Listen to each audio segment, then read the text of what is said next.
Oke, jadi mari kita coba bahas lagi mengenai animenya dari Classroom of the Elite. Dan kali ini tuh sendiri mengenai episode ke-9-nya.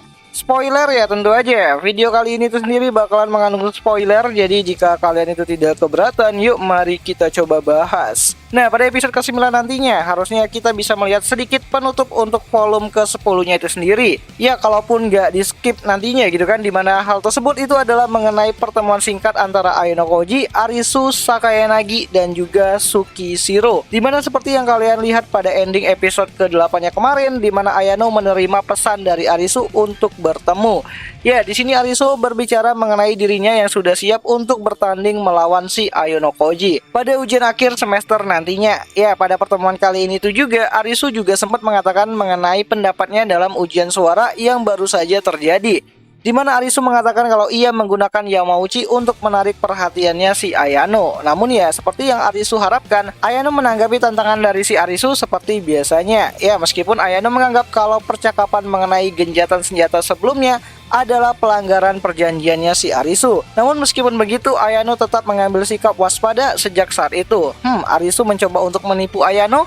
Sungguh lancang sekali loli tongkat yang satu ini gitu kan. Nah, di sini Arisu juga mengatakan kalau Ayano Koji sepertinya sudah tahu apa yang Arisu lakukan dengan kelasnya sendiri. Makanya untuk menjawab tantangan dari si Arisu pada ujian suara kemarin, Ayano meletakkan satu suara pujian kepada si Yahiko. Ya, meskipun tidak ada yang berubah dengan hasil akhirnya, di mana Yahiko harus keluar dari sekolah. Namun dengan tindakan kecil seperti itu, rencana Arisu terhadap kelasnya sudah terbaca jauh oleh si Ayano Koji, tanpa harus menyusupkan mata-mata di dalam kelas A itu sendiri. Ya, hal kecil itu seperti spy war untuk si Arisu sendiri yang menganggap bahwa rencananya itu sangat sempurna, tapi telah terbaca oleh si Ayano Koji itu sendiri. Nah, di sini Arisu juga mengatakan kalau ada orang yang memintanya untuk mengeluarkan si Ayano Koji. Ya, jadi aturan dasar dari ujian suara kali ini tuh sendiri harusnya adalah suara kritikan diberikan kepada anak di luar kelas, bukan di dalam kelas gitu kan. Dimana ujian suara kali ini tuh sendiri sengaja dibuat untuk menargetkan Ayano Koji mendapatkan suara kritikan terbanyak selama ujian berlangsung. Namun aturan tersebut itu dirubah pada saat-saat terakhir diumumkan ya ujian tersebut, dimana dalang dari peraturan tersebut itu adalah orang yang juga bertanggung jawab terhadap pergantian kepala direktur di sekolah elit tersebut. Oh ya, di sini si Arisu juga curhat-curhat lah sedikit gitu kan kepada si Ayano kalau ia pernah dikasari sama si Yamauchi. Jadi Arisu ini tuh mengeluarkannya. Emang si wanita nggak yang biasa, nggak yang pakai tongkat, kalau ketemu yang udah cakep, yang jelek dibuang gitu kan. Nah, asik-asik lagi mojok di ruang kosong gitu kan, Arisu dan Ayano Koji tiba-tiba aja tuh didatangi sama om-om yang berjas rapi. Dan dia adalah si Tsukishiro, ya, antek-antek dari wet room yang ditugaskan oleh Ayano Papa untuk membawa Ayano Koji balik ke ruang putih. Oh ya, di sini Tsukishiro adalah orang yang selalu menggunakan kamera pengawas ya untuk melacak kemana Ayano Koji ini tuh keliaran gitu kan di dalam lingkungan sekolah itu sendiri. Dan itu adalah salah satu alasan kenapa Arisu membuat pesan bertemu dengan si Ayano di ruang kosong yang tidak terjamah oleh kamera. Nah, di sini Arisu mencoba untuk menjelaskan kalau Tsukishiro telah salah ruangan jika mencari staff room. Namun bukannya berterima kasih, Tsukishiro lantas menerjang Arisu hingga hampir jatuh. Ya, udah jatuh sih sebenarnya. Dan untungnya di sini ada Ayano yang cepat bertindak untuk menangkap si Arisu.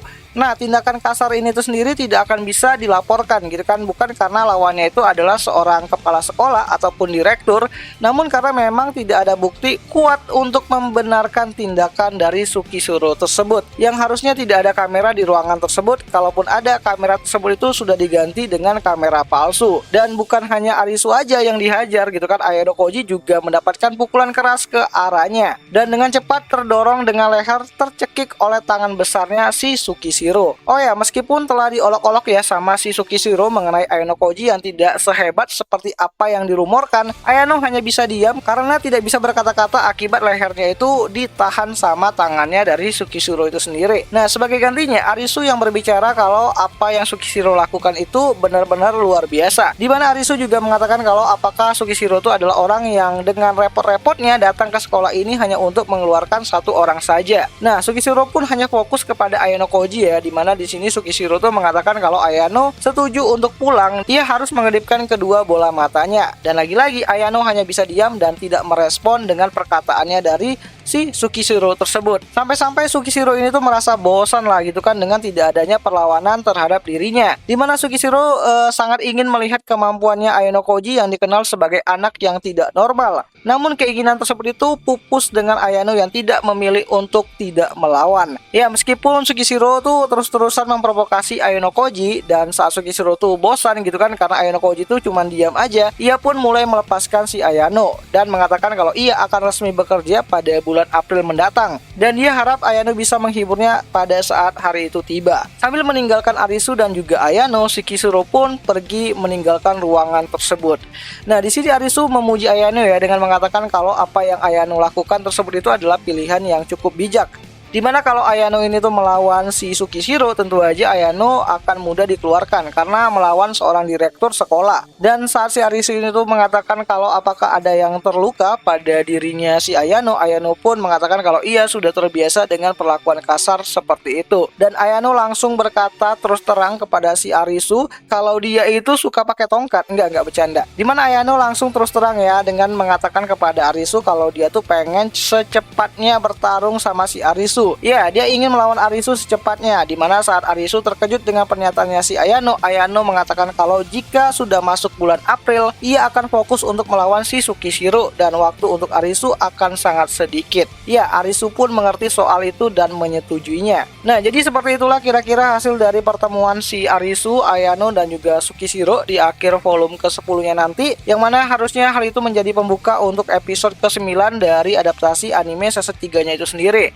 Ya, kalaupun nggak di skip gitu kan. Ya, jadi kita lihat aja lah nanti karena ini udah mulai seru-serunya gitu kan. Udah mulai bau-bau ada yang wet rooman gitu. Ya, bau-bau mengenai ruang putih yang tentu aja banyak banget misteri-misteri yang bakalan terpecahkan ke depannya. Dan tentu aja bakalan banyak karakter-karakter baru yang harusnya bisa diperkenalkan pada ya kalau ada season 4-nya sih season 4-nya gitu kan. Apalagi di prolog bagian volume ke-11-nya itu sendiri kan bakalan menceritakan mengenai kejadian dimana si Arisu ini tuh bakalan datengin si ruangan putih ya ataupun wet room itu sendiri sama si ayahnya Mr. Sakayanagi gitu kan buat melihat bagaimana fasilitas itu berjalan.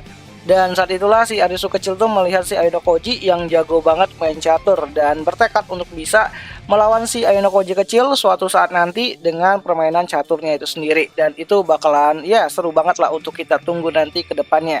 Jadi kita tunggu aja lah untuk episode ke-9-nya itu sendiri yang bakalan kembali tayang nanti pada tanggal 28 Februari 2024. Dimana nontonnya ya tentu aja nontonnya itu di aplikasi BeStation, tempat nonton anime kesayangan kita semua. Walaupun ya rada-rada sedikit premium sih gitu kan. Dan ya itu aja lah dulu mengenai video kali ini. Dan jika ada yang salah aku minta maaf dan sampai jumpa di pembahasan anime lainnya. Jani.